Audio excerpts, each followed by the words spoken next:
Good day, folks. In this video, I will be presenting to you the concept of cable joint in a Catia V5 package. Now, the joints that can be created in Catia manually are described here, and the cable joint is actually this one, second on the right, from the end on the right. And let me give you an example of the type of problem that we can solve with these. It's a very simple one. It's of course two blocks which are attached together through an inextensible cable or cord.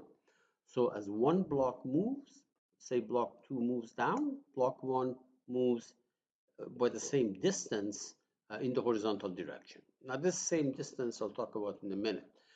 A more complicated version of it will be there's another block which is attached to block 2. So notice that here all three of them are attached together with cables, and the movement of any one of them will cause the movement of the other one. Of course, when I say any one of them is for example, if block 3 moves, block 2 will move, and based on that, block 1 will move. So you might say, what about block 2? If block 2 moves, yes, of course, that makes block 3 move too. We'll get to those later on. But anyway, in this problem, there is one cable joint on the left, and here we need two cable joints, the red one and the black one. Now, when you click on a cable joint, you will be asked to choose two things, a prismatic one and a prismatic two. For example, if you go back here, notice that this block 1 is a prismatic joint, block 2 by itself is a prismatic joint. So when you try to create a cable, it says where are the two prismatics, and you pick them from the screen. Okay. Also, the motion of one, how much does it lead to the motion of the other one, is determined by this ratio. If the ratio is 1, when one moves by some amount, the other one will move the same one. Also, you have a choice of making block 1 as a commander, thing in charge, or block 2 as prismatic 2 as the command. Okay, so let's go ahead and do that. We don't worry about any dimensions here. And I'm going to, first of all, make the wall. So insert a new part. Well, we're already in the product, so let's do the wall first in there. I'm gonna call this thing. I'll do the first example. So ground. This is going to be the wall, basically. Ground.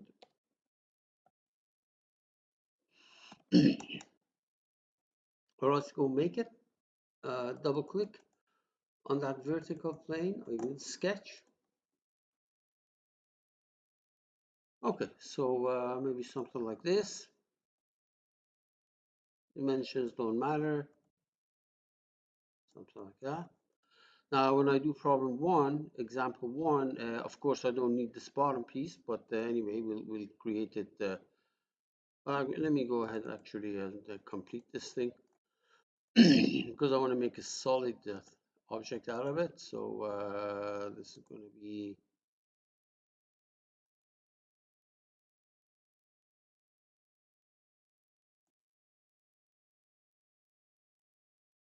okay.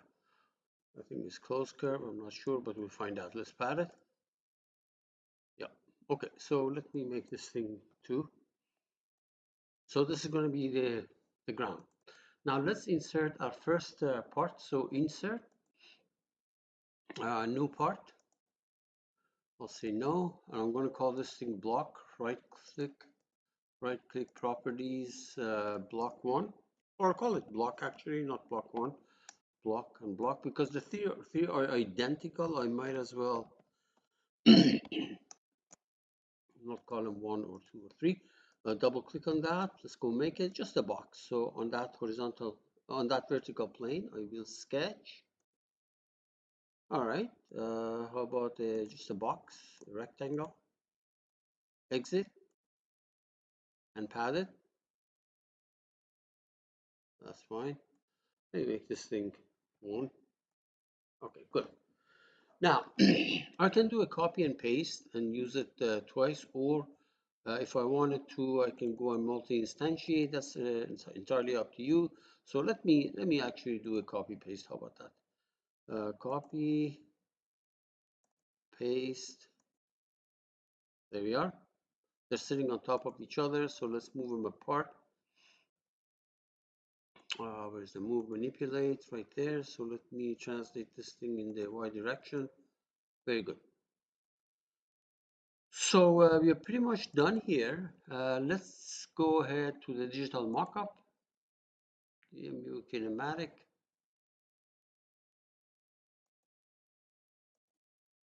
All right, we're gonna notice that there are two things you can do. You can create the assembly constraints here and then use the magic wand to turn them into joints, or you can create the joints manually yourself.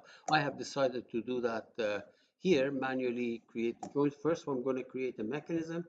Let me move this thing out of the way. What's about the constraints? Yeah. So these are the joints. Okay. So first thing I'm going to do is create a mechanism. Click on the anchor. It's a new mechanism. Say OK, and it says look at the bottom left side, bottom corner. It says select a fixed part. So the ground is fixed, and it closes that. Let's create our first joint, prismatic joint here. So there's the prismatic. We're going to create it. So notice that you need a line and a line, a plane and a plane. Let's not worry about this length driven stuff for now. We say OK. There we are. Let's create the other prismatic joint. This going on that wall.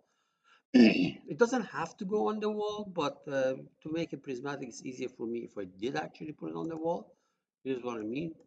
This edge and that edge, and this plane and that plane, and then say okay. Please again remember, it doesn't have to be on the on the wall.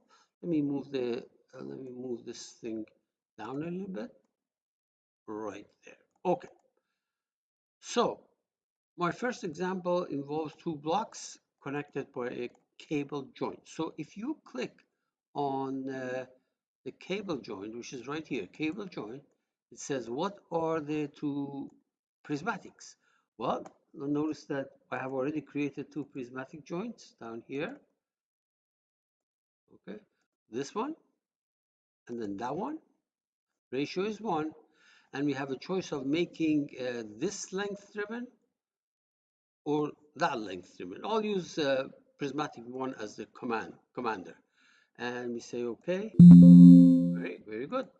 And the ratio was 1. So notice that what that means is that if I manually drag this sliding bar, block 1 will move, but the directions are in opposite. The directions are wrong. So what I'm going to do is I'm going to go back to this cable. There are different ways of fixing this. One is going back here and put a ratio of -1. That's the other option. -1. Okay. Let's try it now. You see this? Let me change the range here. This range is too big. I don't like it. So we go from I don't know, -2 to 2. How about that? I don't know. Actually, let me make it 0 to 2. All right, let's see. Okay. So actually, what I really wanted is probably -2 to 0. How about that? Let's try it now.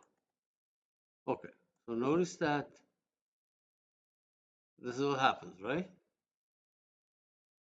Good. So it is. It's just like a cable between these two. As one of them will move, the top block will move in one direction, the other one follows.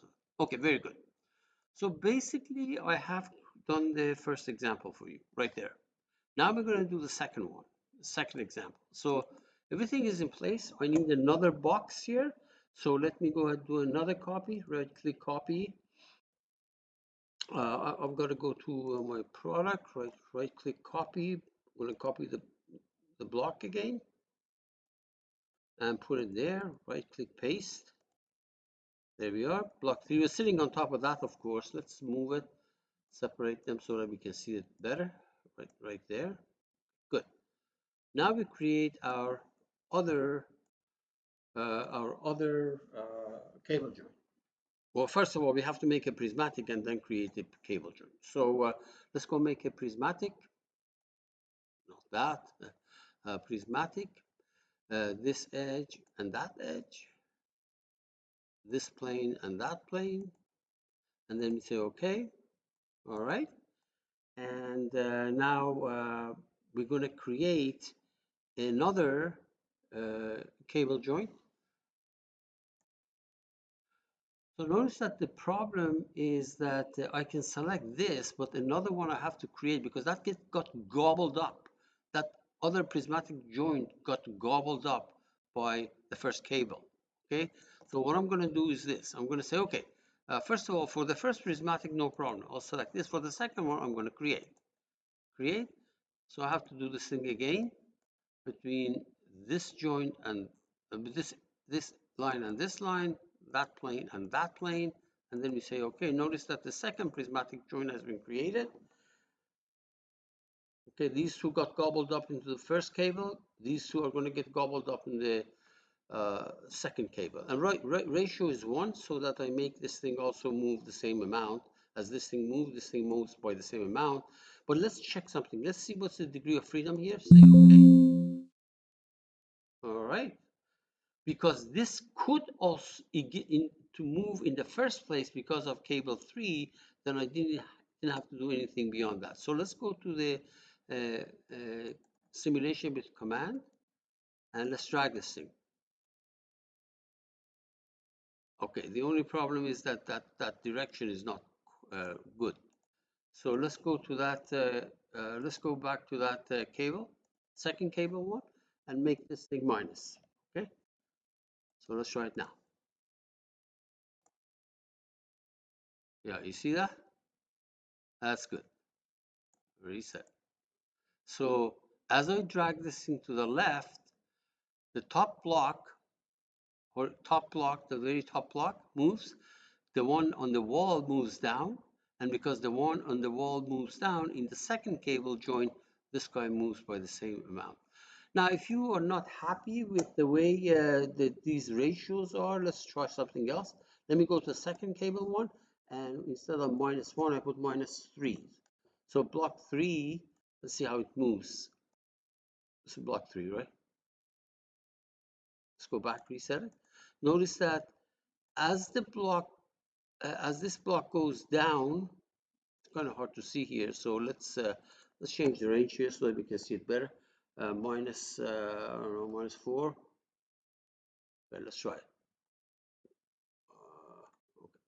So the second cable joint has a ratio of 4. So when this thing moves down by some amount, this thing moves a quarter of that or 4 times that. So you have to look at the documentation to see which one. You can see that it looks like the one at the bottom on the horizontal orientation moves a quarter of the one that's going down vertically. Okay. Okay. If you want this thing to move more, so we just reset. Go back to here. That cable. How about making it, instead of -3, making it -0.3? Just to exaggerate the motion, let me make it -0.1. Okay, let's try it. You see? See, goes 10 times more than the vertical block. So anyway, that's the idea behind the cable joint.